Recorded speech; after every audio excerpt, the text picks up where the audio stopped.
Alright, modern mystic video. Uh-oh. Yeah. Um, yeah, we're back to the old problem. The first cause of conflict for me and Nick.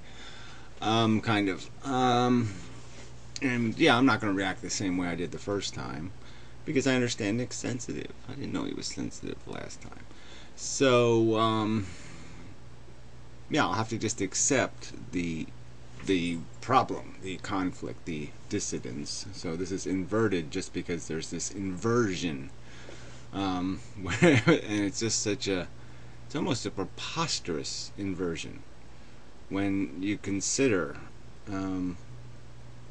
that everything is, so much of what we're seeing is the same thing. We're seeing a same kind of dynamic, and for there to be this thing in the middle, this thing just pops up, and it's giant. It's a huge, giant thing. And yeah, I'm seeing one thing and he's seeing something else. I'm seeing a giant and he's not seeing anything at all, or vice versa.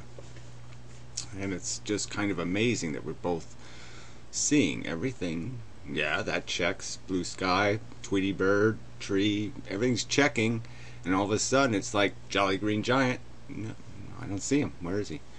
And just what do you do with this? So I mean, it's not critical. I mean, Nick is Nick, and it's okay. I mean, he's a tough nut.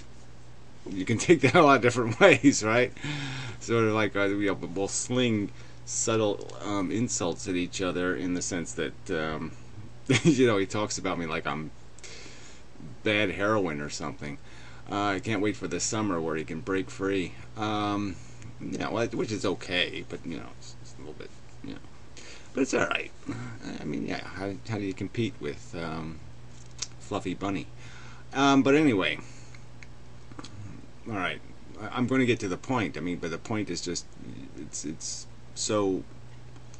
so crazy to think that we could have this difference that it's almost hard to describe it because you're like worried that somehow it can't be. This cannot be what we're disagreeing about. But it is. Okay, so the Jolly Green Giant is the idea that the human experience of discomfort, pain, suffering, torture, anguish, all those negative, he's read some of them. You can find lots of words and you say, oh, that's the one I got. I mean, they're really nasty shit. That experience, those negative things that we feel, those oh God, I can't do this. I have to go jump in front of a car. This is so horrible.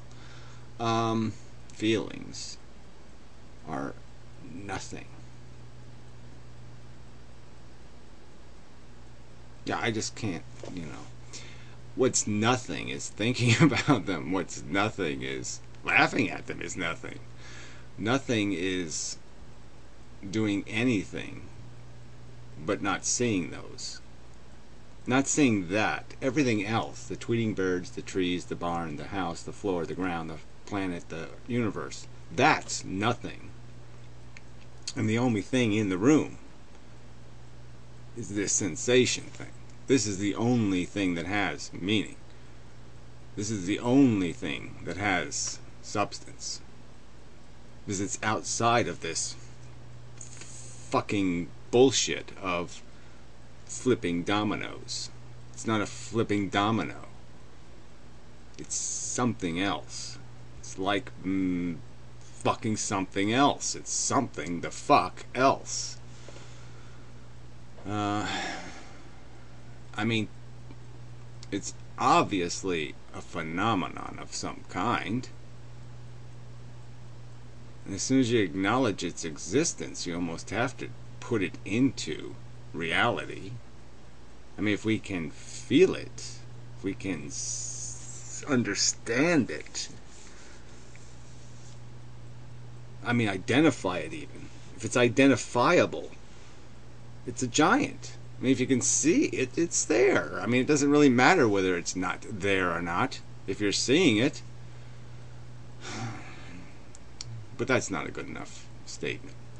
But by what Nick's saying here, okay, which is just this part I just can't. There's just no way I can bend my brain to do what he's asking me to do, to see what he's seeing. I mean, by his theory, somebody could be walking up to a vending machine right now, and they're going to put $1 in. And when they do that, 500 billion Jews are going to be in concentration camps on planet Mars. That's the button the idiot's going to hit. Yeah, I like concentration camps, are funny. He's going to hit that button, and it's just going to be 500 billion people in concentration camps on Mars. And Nick's sitting in his, in his comfy chair, and he's just saying, that guy's going to press the button. That's, well, silly fucking people. What a waste of $1. That's all he's going to say. It just doesn't matter. I mean, it's just 4 dozen, one of the other. Who cares? Just doesn't matter. And it's like, no. I throw the chair at the fucker. I stop the $1 from going into the machine. There's just no way I say, that's okay with me. It'll be funny. I'll get a laugh. No. So anyway, not possible. I just can't make any logical sense out of it. I just can't. So again, I'm just going to argue from personal experience. I mean, I personally feel suffering. I know how fucking hard it can be. I tasted it. Oh, bad. There's no way you do that. There's just no way you just do that and say it's okay. It's okay if some more of that happens. Yeah, go ahead. Make some more of it. No fucking way. If all Nick's saying is there's no practical point in hurting yourself over what's happening to other people, well, then I can agree. If that's all he's saying is there's no point in you letting its suffering fuck you up, well, I agree. I mean, that's the Vulcan way to be. But logically, it's totally fucked up. It's totally shitty. But, yeah, you don't emote over it. You don't get all hysterical and cry and say, oh, the train ran over my daddy. Yeah, you don't waste your time with that bullshit. You don't waste your time with grief or sorrow or pity or sympathy and all that kind of crap. I'm not saying I'm capable of not feeling those things. I'm just saying they're stupid. They're a waste of time. They lower your power level. They just steal your energy. They steal your capacity. So if that's all he's saying, is that as an empowerment statement, human beings should not allow the suffering they see or the suffering they worry will exist to get them down, well then okay, sorry, I misunderstood. Because I have no problem with that. But if you're going to tell me that it doesn't matter, no, that's just fucked up. Yeah, that's just fucked up. I can't do anything with that. I can't possibly make that giant I see go away. Because I know it too intimately. I know what it smells like. I've licked its skin. I mean, I've sucked that guy's dick. I mean, I know suffering. And you're not telling me it doesn't matter. That's just bullshit. That's a daydream. I mean, I'd love to be able to believe that. I'd love for that to be the truth. But there's no fucking way that's the truth. This matters. This conscious torment matters. It's heavy. It's got a heavy gravity of meaning. Like I said, and it's everything else. It doesn't matter. Talking doesn't matter. Philosophizing doesn't matter. If it's not doing something to impact suffering. I mean, if that's not the end game, to alleviate suffering, then it's nothing. Everything is nothing that isn't in some way going to prevent or alleviate suffering. Yeah. So then we're just back to the motivation game again. Again, what is our psychology capable of? Now, if I could believe people were capable of being good Vulcans, then I'd say they don't need to feel. They don't need to have the personal motivation. But I don't think people can be very good Vulcans. So I think they need to feel it to do anything about it. I don't think their logic can instruct them and motivate them reliably. I think I'm pretty good at knowing what a Vulcan is anyway. If I can't be one, I think I know what one. I think I know what one is, and I can't do it. It's a tough trick to separate yourself from that motivation engine, to take away the horny, the passion, the hunger, and say I'm going to be able to do it even though I'm not hungry to see it happen. I mean, you do have to be hungry to see it happen. You do have to feel the pain to alleviate the pain. You do have to personalize it. That's the way us monkeys are built. You have to personalize somebody else's pain to do something about it, or something else's, even if the something else is only an imagination of myself being subjected to a horrible future because I didn't prevent that horrible future. Only because I'm identifying the fact that if it can happen to me, if I can feel it, then these other things can feel it, then some new thing in the future will feel it. And if I do nothing for it, then it's the same thing as the nothing that did anything for me. Nobody prevented me from being here. Nobody prevented me from wasting my fucking time here. And no one will prevent my future self from being here if I don't do it. And I don't know how exactly you're going to do it if you don't think it's not funny. I mean, if you think it's funny, you're not going to do anything about it. So yeah. So anyway, I don't know what we do with this problem. I mean, it does seem like something has to be resolved. I mean, you can't just leave the green giant in the story and tell the same story, because the story gets completely fucked. I mean, or take the green giant out, however we want to look at it. I mean, it's sort of like the God thing. It just invades the entire logic of the book. I mean, my entire understanding of the book, the whole reason to even understand the book, the whole reason to even think, was built out of this idea that there's this qualitative reality that's taking place here, that's built out of this idea that human beings are sentient.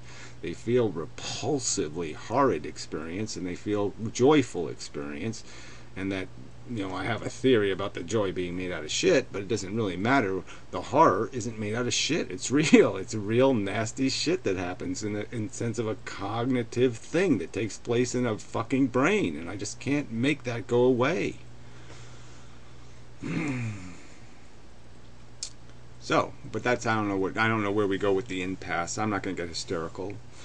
I'm not going to, you know, I understand this is what you're saying, but I just don't get it. I just can't make anything out of it.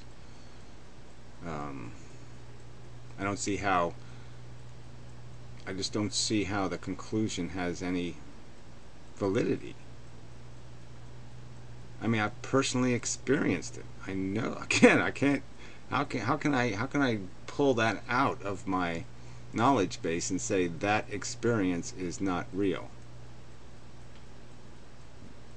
Huh?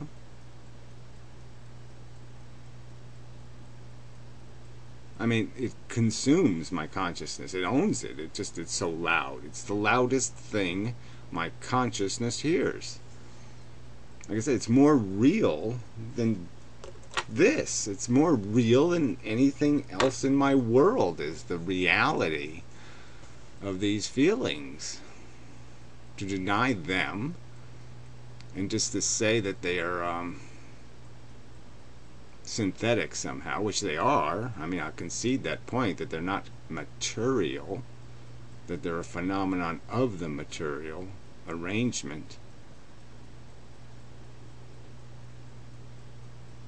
But again, how is the fact of their synthesis proof of their unweight as substance, as meaning? They're generated. I mean, a thing that's generated is real.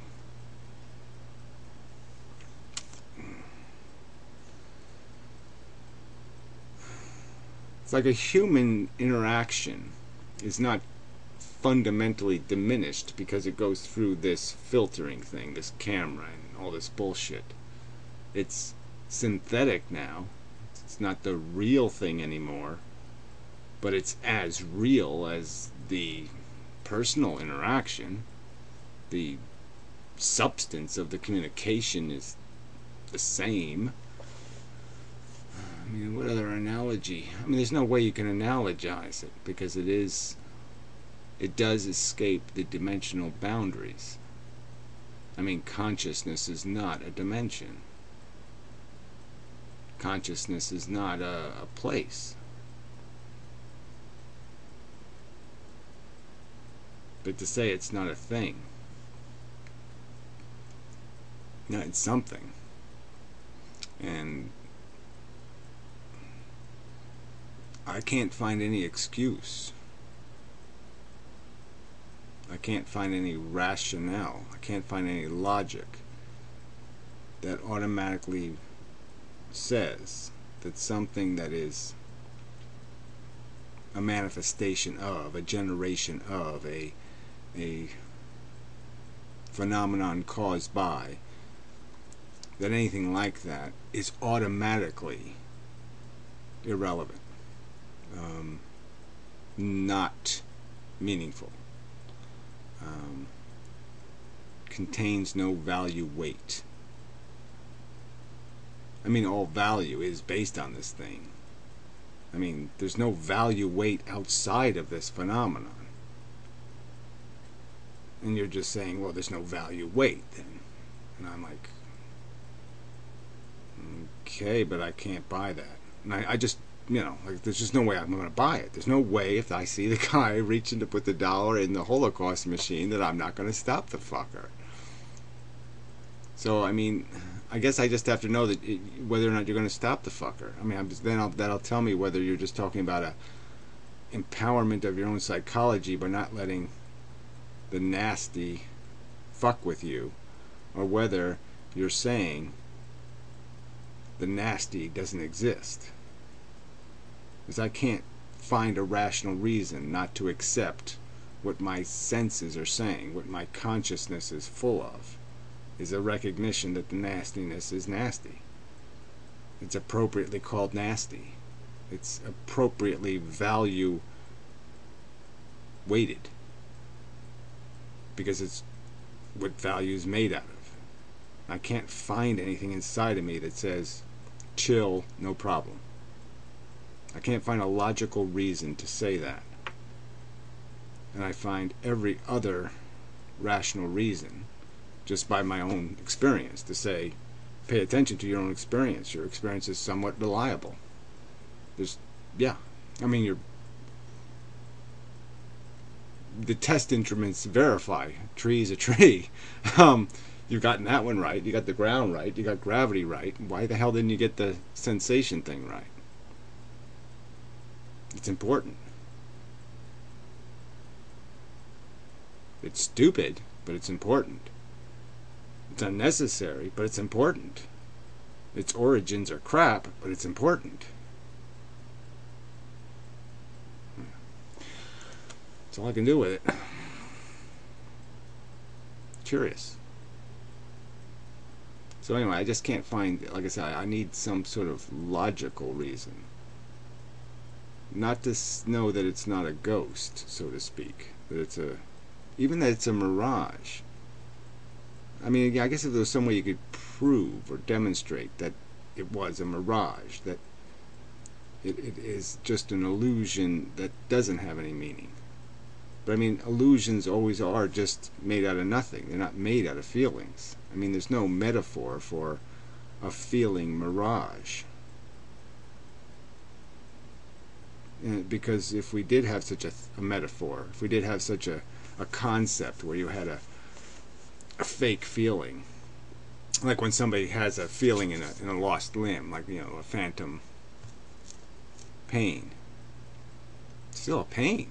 A phantom smantum, it's a pain.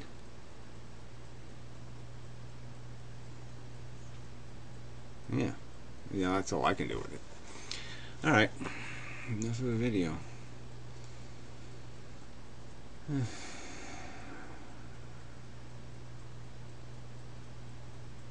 Yeah, it just is amazing. I mean, it's just an amazing fork, an amazing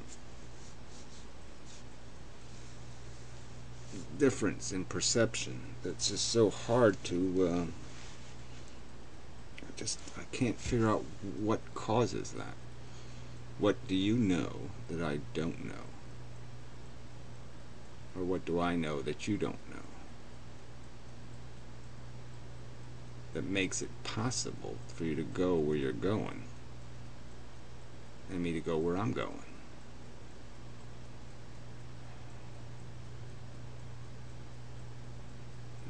Well, anyway, that's all I can do.